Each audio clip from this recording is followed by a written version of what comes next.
It's National Indigenous Peoples Day, but Toronto's Indigenous population will be honored year-round at Nathan Phillips Square with a new installation representing 5 different communities. It provides an opportunity for the Indigenous people to see themselves reflected in the city, right, on a permanent basis.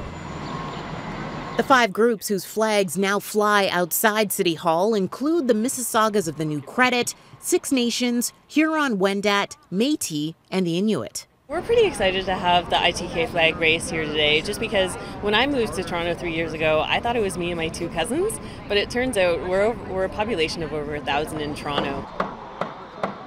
The day began with a sacred sunrise ceremony ushering in summer and marking the summer solstice, which is the longest day of the year. More than 200 people, including the mayor and the fire chief, took part.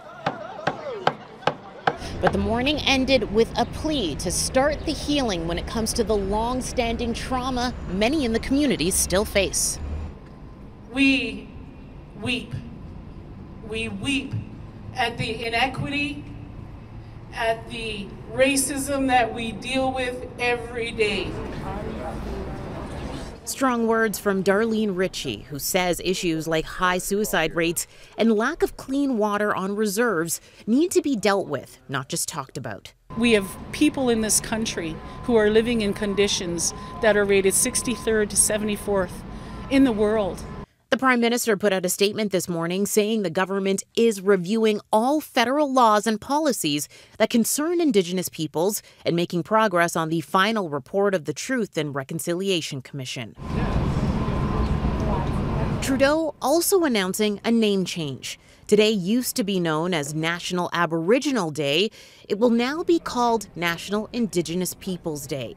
And the community is pushing for more meaningful change right here in Toronto.